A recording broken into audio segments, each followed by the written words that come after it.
Narito tayo ngayon hindi para magturuan, kundi para tiyakin na ang budget na ating tatalakayin ay magsisilbing gabay tungo sa mas maliwanag na kinabukasan.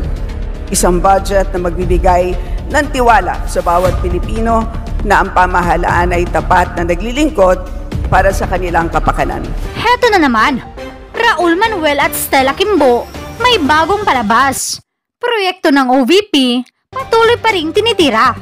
VP Sara Duterte, sinisiraan na naman. Pero bago ang lahat, maaari kayong mag-subscribe para maging updated sa mga issue at bagong mga balita. Patuloy pa rin nga ang pag-uugaling NPA nitong si Raul Manuel at di pa rin tumitigil sa paninira sa Vice Presidente. Sinabayan nga rin naman ito ni Stella Kimbo na isa ring labis na kumukontra kay VP Sara. Mga pinagsasabi ni Raul Manuel patungkol umano sa palpak na proyekto ng OVP, sinakyan ni Kimbo. Narito ang buong detalye. Hello, Madam Speaker. Good morning. Pati din po sa sponsor natin ngayon. Madam Speaker, sisimulan ko lang sa usapin ng Barangay Development Program ng NTF-ELCAC. Madam Speaker, kasi sa committee level na budget briefing, nabanggit po doon na posibleng mapondohan ang unprogrammed appropriations for this year para sa Barangay Development Program na ang amount ay 6.48 billion for the remaining months of this year. Madam Speaker, I would like to confirm kung ganito pa rin po ba ang standing na direction. Ibig sabihin po ba, maliban kasi doon sa programmed appropriations for the Barangay Development Program na 2.16 billion, ay posibleng dumagdag itong actually mas malaki na ang programmed appropriations na 6.48 billion.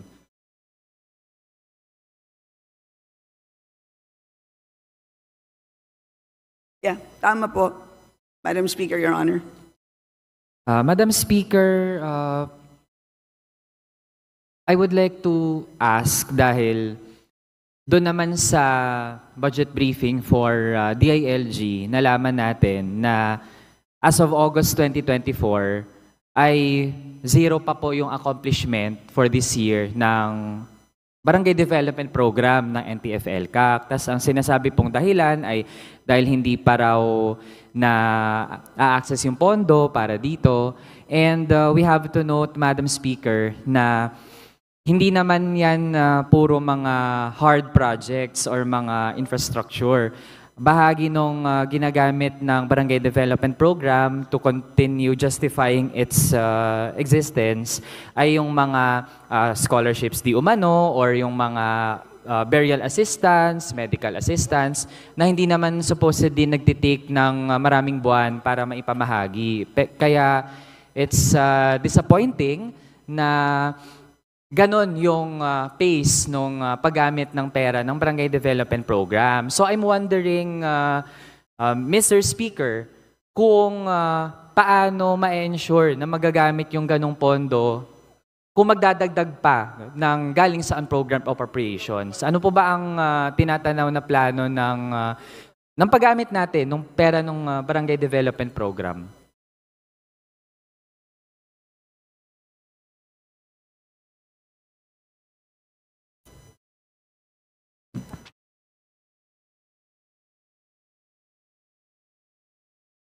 So, sa ngayon, Madam Speaker, ang concern po natin is para sa taon 2024, tama po ba? So, sa ngayon ay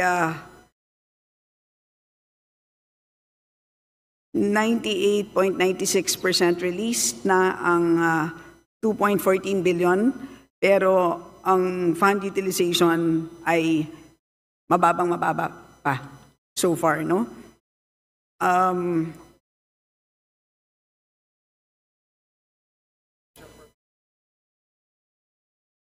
At ito, of the 692 projects, ito po ay So 692 projects are in the pre-procurement stage. 173 projects are under procurement, and 20 projects are ongoing. And the remaining balance of 22.5 million covering the compliant projects of beneficiary barangays in Region 11, yun po ay currently being processed by the DBM. So yun ang, sa ngayon, yan ang status ng activities. That's noted, Mr. Speaker. So again, ang nabanggit po ay programmed appropriations pa lang na 2.16 billion, Mr. Speaker.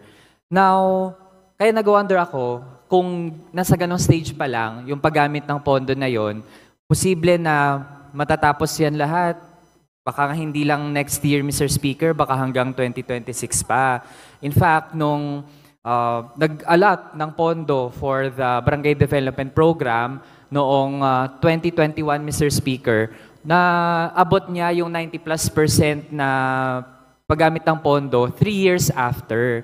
So given na ganito siya ka-inefficient, Mr. Speaker, I would actually question the wisdom na i-allot pati yung unprogrammed appropriations para dun sa Barangay Development Program.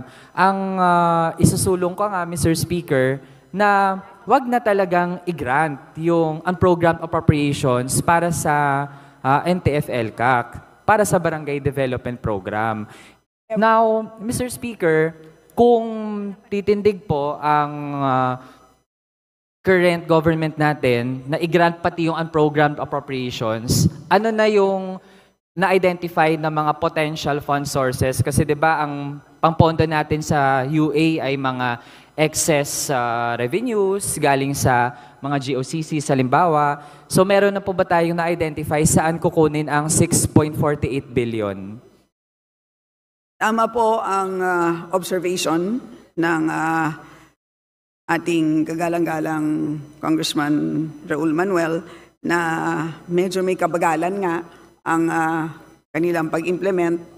And true enough, kahit na ito ay included sa unprogrammed appropriations, ay kailanman ay hindi naman po nare-release ang mga unprogrammed appropriations na yan. And obviously, for the reasons that you cited, hindi naman nai-implement on time. And ang pag-release naman, ang trigger naman po ng pag-release ng unprogrammed appropriations is agency request. At dahil hindi natatapos ang kanilang programa for the year, hindi nagkakaroon ng subsequent na agency request, Mr. Speaker, Your Honor.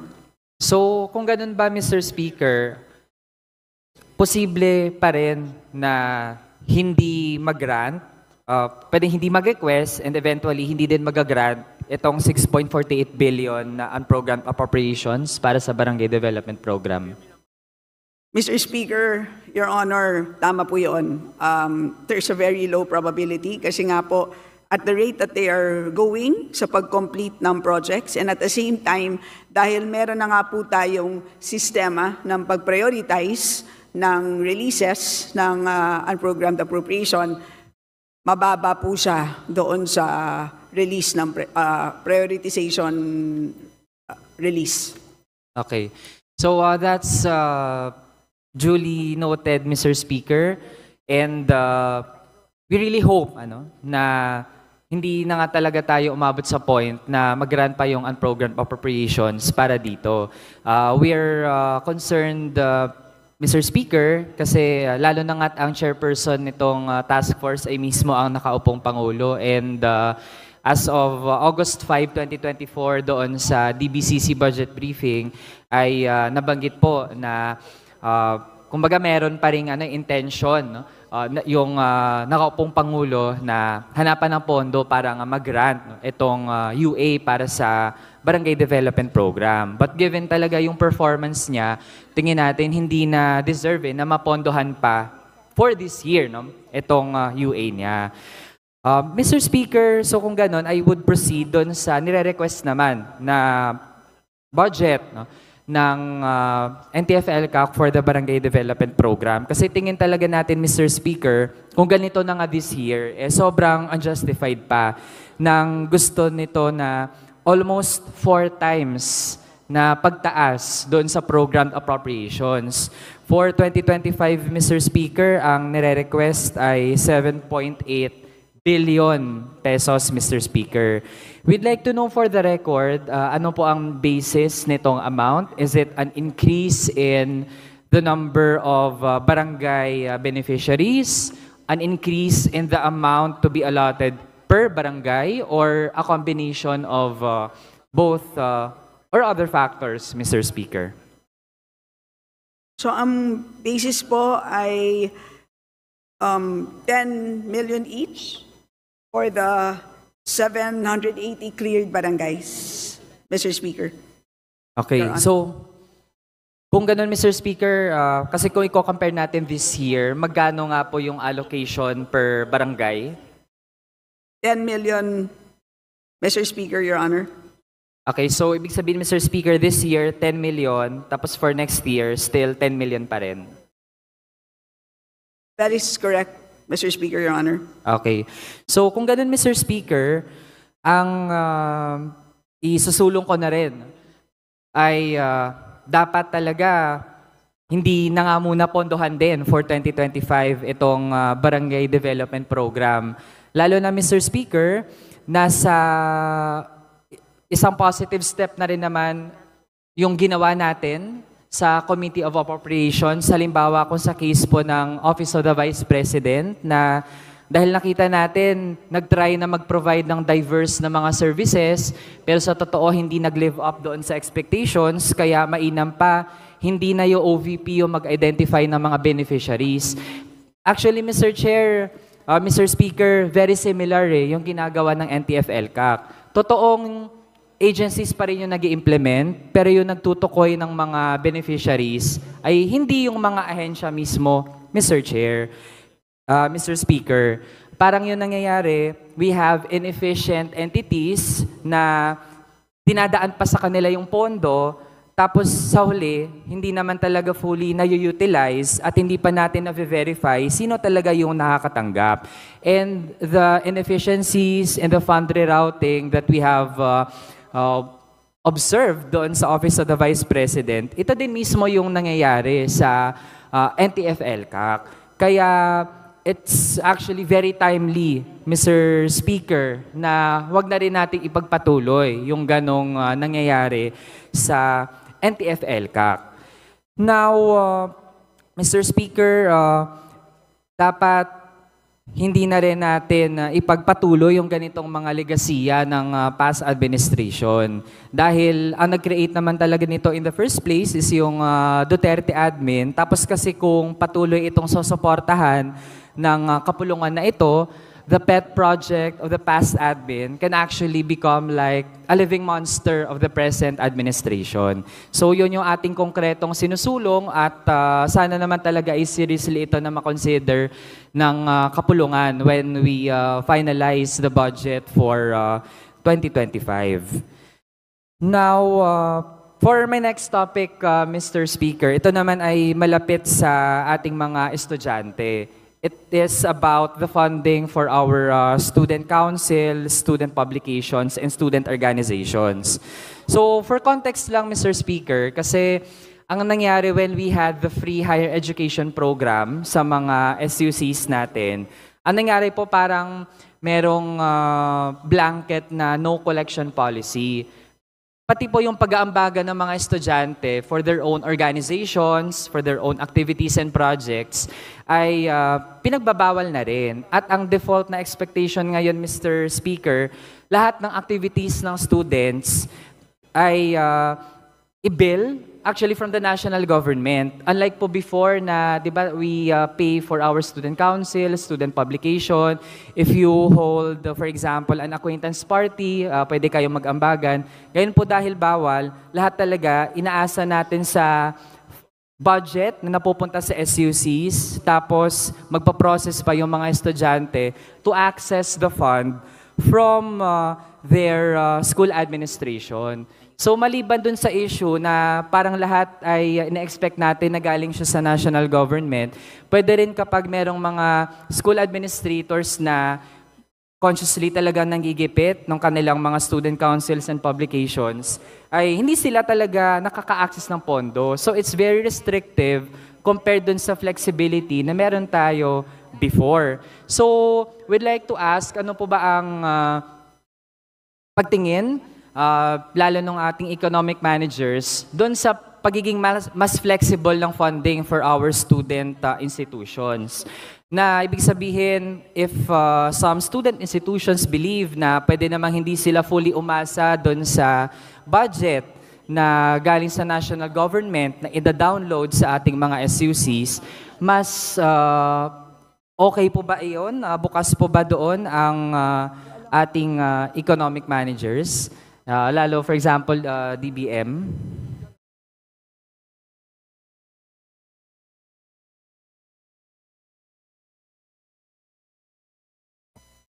Mr. Speaker, Your Honor, well, una sa lahat, napakaswerte naman ng ating mga estudyante na mayroong isang Congressman Raul Manuel na talagang ipinaglalaban talaga ang mga karapatan at mga concerns nila. Magandang pag-isipan ito because very limiting talaga yung rule na yon eh. So nakikita ko rin ito sa amin sa Marikina at idinadaing din sa amin ng mga estudyante. So tingin ko that's a valid concern. Sabi sa akin ng mga economic managers, pwedeng pag-isipan at baka pwedeng kung gusto ninyo mag-propose ng special provision, ay ito ay pag-aaralan natin, Mr. Yes. Speaker, Your Honor. Thank you, Mr. Speaker. I'd like to cite one example. No? Meron tayong isang state university kung saan, dahil mas nakita ng kanilang student government na they prefer na makapag-collect pa rin from their own students, tapos hindi naman siya parang ini-impose pero democratically agreed upon ng kanilang mga estudyante na makapag-ambagan sila for the funds of their student government. So what they did ay nagkaroon ng decision yung kanilang Board of Regents na wag nang i-bill yung fee ng student government doon sa free higher education program. So kapag ganun, ibig sabihin, mababawasan pa yung fund na parang ina-expect na SUC na dapat ma-provide sa kanila ng DBM. So on the part of DBM, baka mas okay kayo doon, makakatipid pa kayo doon. Tapos sa part naman ng student government, ayun, hawak na agad nila yung funds and they can provide for the services na dapat i-render nila sa kanilang mga kapwa-estudyante. So I think that can render, again, flexibility for all of us here. And kung meron namang mga activities na hindi na necessary na iasa pa doon sa funding from the national government at okay naman yung mga estudyante na mag-ambagan, then I think that can be a better way forward. So if I am to suggest for the record a possible draft of a special provision para manote po ng kapulungan na ito, it can be phrased this way, Mr. Speaker. Through a board resolution supported by an attached resolution of the Student Council Federation and the student publication, the state university or college, in coordination with the Student Council and publication, may opt not to include the Student Council fee and student publication fee or increases thereof in its proposed budget for the free higher education program allocation of the state university or college, and instead collect the student council fee and student publication fee or proposed increases thereof for the students during enrollment. So subject to style and of course consideration ay yun po for the record yung ating minumungkahi, Mr. Speaker. So hearing naman na pwede pong mapag-aralan, no? We hope na, and seriously, at open po tayo na makipag-dialogo sa DBM, particularly on this matter. Tingin natin ay workable naman ito, no? And para sa benefit po ng lahat ng mga panig. So, with that, Mr. Speaker, I have no further questions and thank you po sa ating sponsor sa pagsagot sa ating mga tanong. Salamat po.